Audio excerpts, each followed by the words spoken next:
guys, I know we've seen this knife in a couple of videos already this week or the last couple weeks, but I've got to get this done because it has to go out to someone else. There's a guy that wants to see it, see if he wants to add it to his list of knives that he sells. So this is the PMP Big Boy, and we're going to turn this around. We're going to take a really good look at it from above. I'll get you the specs, I'll get you the weight, I'll get you the behind the edge thickness. This thing is amazing. I just did the maintenance, cleanup, and tear down of this knife. Saw the internals. It's great. So not to make this take any longer, let's turn down the volume because here comes a little bit of music and we're going to take a look at it from above.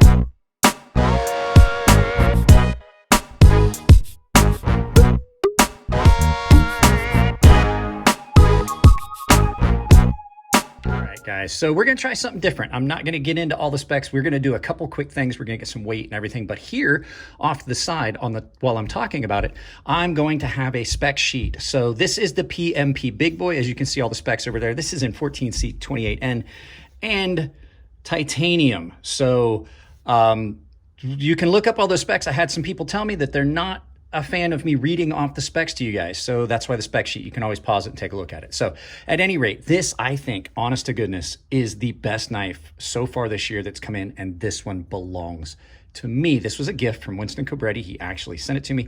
Winston stopped by the house because he's kind of local. Winston stopped by the house, pick up some knives he had for sharpening, dropped this off, or picked this, or we talked about this that he had sent me, and he actually dropped off some other knives we're going to get to take a look at. So there's going to be an unboxing video-ish come up here before too long. So I have carried this pretty much nonstop. I do need to get this review done because it's going to someone, and I've got to get this done so that I can actually carry some of the other knives and do reviews on them.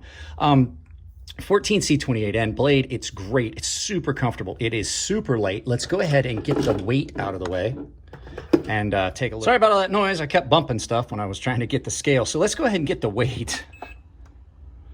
So we'll go ahead and we'll do it in ounces first. So in ounces, you are looking at 5 1/8 ounce. So I'm not gonna lie to you, that is kind of impressive because this is not a little knife. Big Boy is inaccurate. Just in comparison, my Sebenza, well, let's zero this out. Let's see, it might only be 5 ounces. Yep, 5 1/8. My Sebenza is 4 3/4 ounces, and hey, you'll see later, it's significantly smaller. So in grams, that would be 145 grams. So that's not the impressive part. What I want to show you guys is that blade behind the edge thickness. So I got my calipers out. So behind the edge thickness on this is, it is super thin, guys. This thing is 0.0180, and I'm not even all the way behind the edge. Let me make sure I'm behind. There we go. Now I'm behind the edge. 0.0155. So this is so far one of the thinnest production knives, and actually I think if I was to re-zero that, it would come out at 0.0105 because obviously I did not zero this. So yeah, 0.0105 is where we'd be looking on this. That is so thin. So thin behind the edge, and then once you sharpen it up, it gets nasty. Now, 14C28N is one of my favorite steels. Action on this thing is amazing. Great, great, great knife in hand. Now, I use this to cut down a ton of cardboard. I tried to film some of it, and it didn't come out real well. I know you guys like to see some of that cardboard cutting stuff, but I didn't do it. I recently did the maintenance on this, and as smooth as it was from when it came in, it was really dirty. And it was still super smooth. This thing is nuts. All the milling on this is insanely fine. So I got this and I was looking at this and I'm like, that is a really unique finish. And then I got to see, I started looking in and I could see what I thought was milling marks. And I was like, is that milling or is that, this is a super fine cut, fly cut, super fine fly cut on this. So you can see it. Now, it doesn't look like, we are zoomed in as far as I can get. The only way we could get any closer on that would be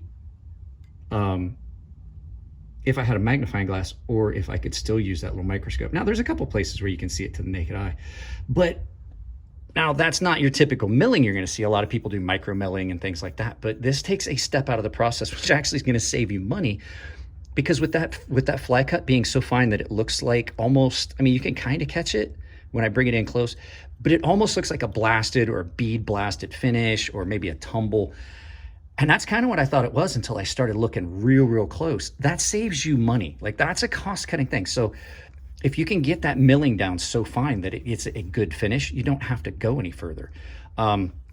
Finish on the blade is great. There's no hiccups in the grind. It's been finished really well.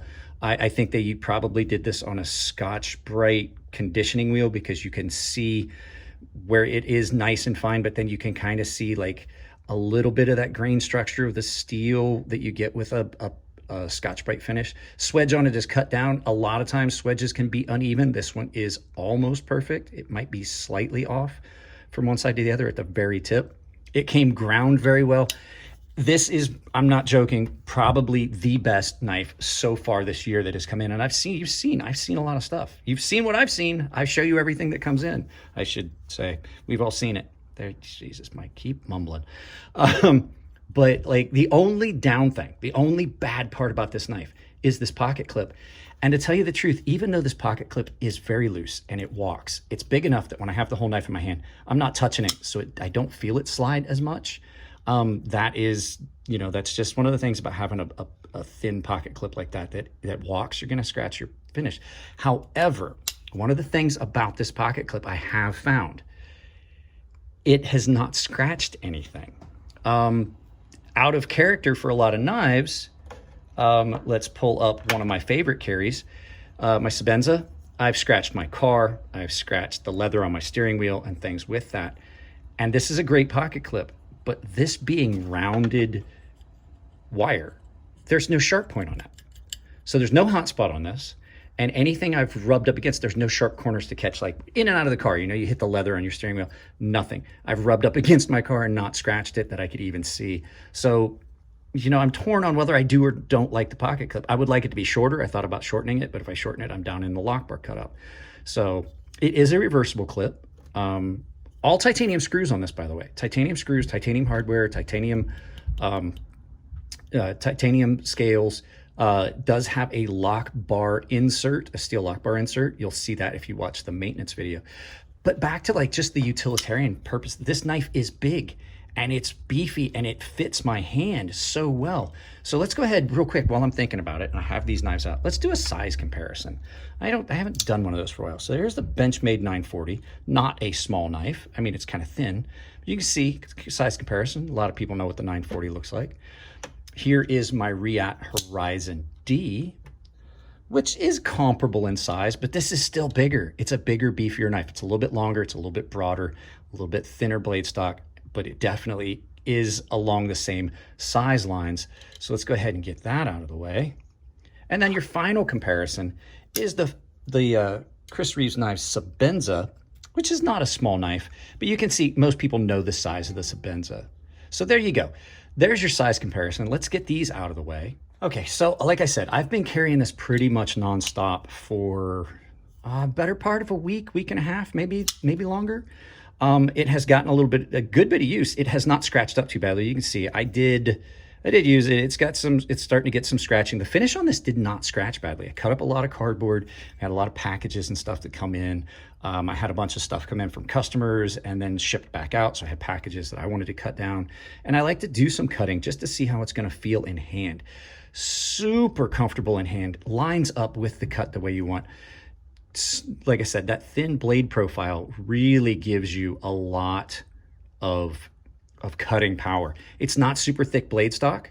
Let's see, they had mentioned the blade stock on the, there we go, zeroed out this time. Let's pull it up. The blade stock on this 0.133-ish on the blade stock on this. Not real thick blade stock, but it is a big knife. There is so much weight reduction in this knife that it almost disappears in your pocket. Like it's still 5 ounces because it's a big knife. It is at least 8 1/4 inches, or 8 3/4 inches. I mean, according to the mat. Like I said, you saw the spec sheet. I didn't look up specs. I'm just going to drop a spec sheet in when we're done.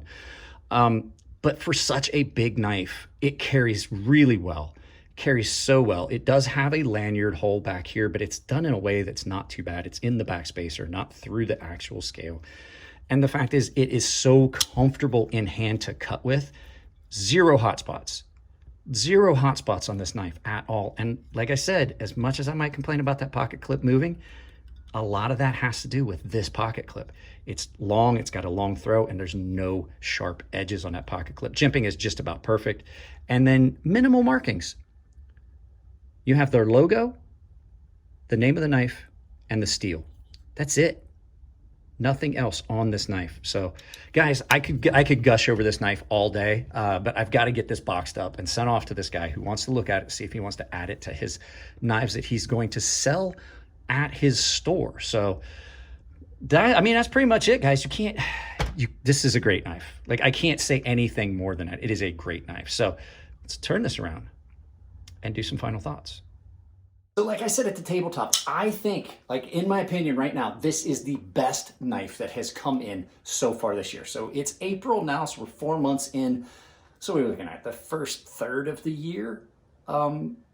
Just like past the first quarter, I'm looking at it being, this is the best knife so far. This was a gift.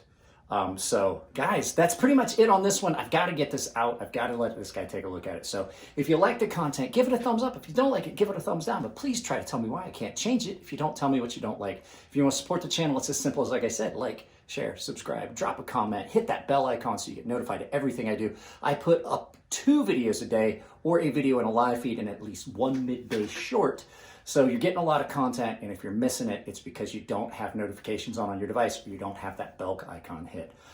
If you want to support the channel other ways, I have a bunch of ways you can do it financially. I have a membership down below. It gets you early access to some videos, exclusive content based on tier. Everyone saves $5 per knife my sharpening service. I've built a gilded server where everybody can go in and chat, everyone. I do exclusive giveaways to them off of YouTube. And if you're a premium tier member, you have access to the sharpening tutorial series I've done. Other ways you can do it, I have a I have affiliate links down below for a lot of the stuff that I use. I've built recommended EDC items, recommended stones, things like that. Doesn't cost you anything at checkout, but it does support the channel because they give me a portion of it at checkout. And the last way is I have a merchandise store on Ember Shirt Co.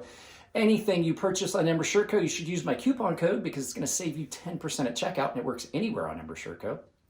And that coupon code is CrazySharp, capital C, capital S, CrazySharp, saves you 10%. If you take a picture of yourself wearing my merchandise, I will put it in a video like I did with Walt G here a few days ago. Guys, I love y'all. Keep it clean in the comment section. If it's your birthday, happy birthday, and I will see you in the next video.